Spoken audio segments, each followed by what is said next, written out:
धनबाद में एक बार फिर अवैध कोयला कारोबार को लेकर ग्रामीणों का गुस्सा फूटा। ये घटना है धनबाद जिले के रामकनाली ओपी थाना क्षेत्र की, जहां केशलपुर में अवैध कोयला खनन के खिलाफ ग्रामीणों ने एकजुटता दिखाते हुए विरोध प्रदर्शन किया।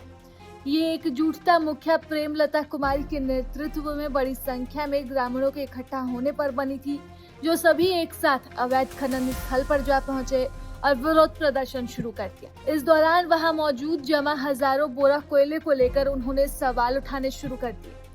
ग्रामीणों के अचानक पहुंचने से अवैध कोयला कारोबारियों में हड़कंप मच गया।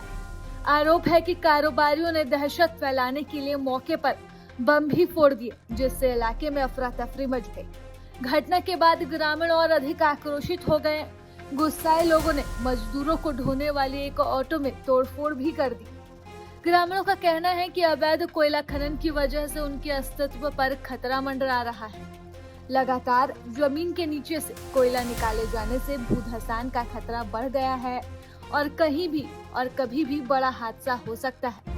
लोगों ने आशंका जताई है कि अगर समय रहते कार्रवाई नहीं हुई तो सोनारडीह के टंडाबाड़ी जैसी घटना यहाँ भी हो सकती है। ऐसे बीच आक्रोशित ग्रामीण अवैध मुहाने को बंद कराने की मांग को लेकर रामकनाली ओपी पहुंच गए, जहां पुलिस जवानों और ग्रामीणों के बीच तीखी बहस भी हुई, जिससे कुछ देर बाद ही माहौल तनावपूर्ण हो गया। ओपी परिसर में काफी देर तक हंगामे की स्थिति बनी रही। सूचना मिलने पर ओपी प्रभारी अलीशा कुमारी भी मौके पर पहुंची और ग्रामीणों को समझा बुझाकर शांत कराया।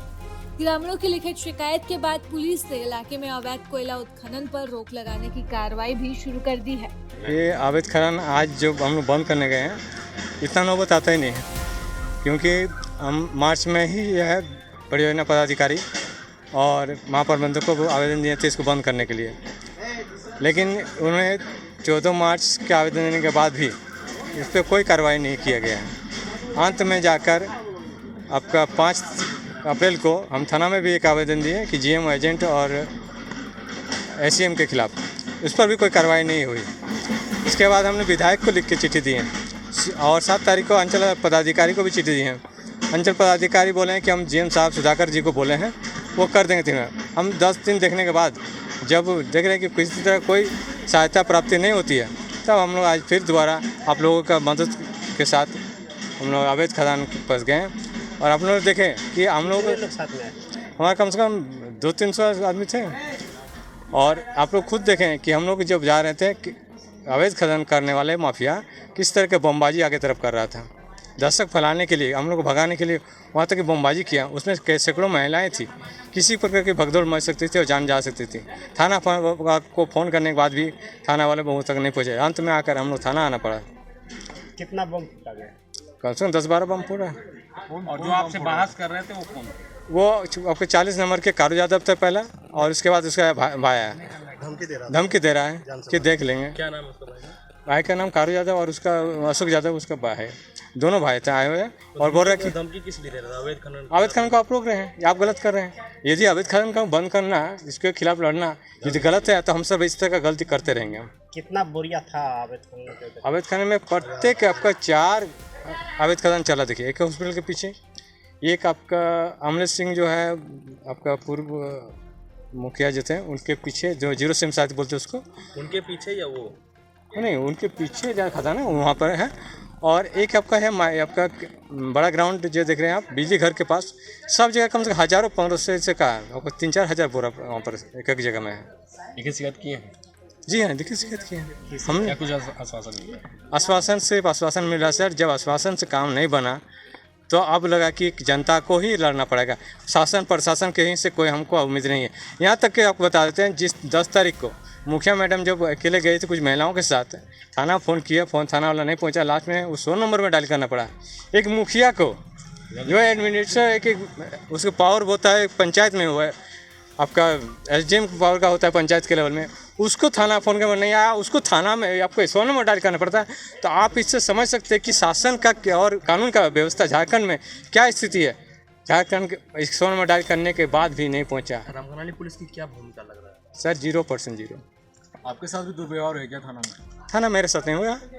हमारे जो है वो लड़का जो गुजरा था उसके साथ हुआ कि बोला कि बाहर जाओ। एक सिपाही है कोई यहाँ का, हमको लगता है कि वो अपना आपके बहुत बड़ा एरिया समझता है, तो सिपाही का या कोई थानादार का ये आपका थाना है नहीं, यहाँ का आम जनता का थाना है, वो आज है कल चले जाएंगे। तो फिर लिखित जो शिकायत दे रहे हैं कितना भरोसा है, मतलब कि कार्रवाई हो सकता है? देखिए लिखित शिकायत पे हमको एक कानून से सर इस मामला में, ये अवैध खनन के मामला में हमको भरोसा नहीं है, फिर भी एक आवेदन तो देना पड़ेगा हमको। एक आवेदन कार्रवाई नहीं होती है तो उसके बाद क्या किया? यदि कार्रवाई नहीं हुआ तो हम लोग सीधी डीसी के साहब के पास जाकर हम लोग रणधीर वर्मा चौक में एक अनिश्चितकालीन धरना में बैठ जाएंगे। धमकी भी मिला क्या आपको? हाँ धमकी मिला, जान से मारने की धमकी मिला है, इससे पहले भी मिला है। कौन दिया, कौन अंदर? अभी आपके सामने देखिए, उसका वीडियो भी वायरल हो रहा है, कारू यादव और उसका भाई अशोक यादव। बोला 150-200 आदमी लाओ देख लेते हैं, तो बोले भाई मंगा। वही लोग धंधा कर रहा है क्या वहाँ पे? आप हाँ वो लोग हैं, सामने सस्पेक्ट दिखाई दिया, वो आके बोल रहा है कि इस आप गलत कर रहे हैं। बोले गलत, अगर अवैध खनन आप कर रहे हैं, गलत आप कर रहे हैं, आपको रोकना गलत है भाई, हम इस तरह का गलती बार बार करेंगे, हर बार हमारे जनता के लिए हम अवश्य करेंगे। थाना प्रभारी से बातचीत हुई क्या? थाना प्रभारी जी महोदय से हम सुबह ही बात किए, तो उसको बोले थाना में अभी एक आवेदन दे रहे हैं। थाना में बोले कि एक आवेदन दीजिए, हमने 5 तारीख को भी आवेदन दिए थे, मैं के आपके महाप्रबंधक परियोजना पदाधिकारी और ACM पर। क्या बताइए? तो मेरा नाम गणेश कुमार महतो है और मेरी पत्नी अभी मुखिया में है, हम केवल उसके पति हैं। जी बाड़ी पंचायत। प्रभातखबर.com, विश्वास वही, रफ्तार नहीं।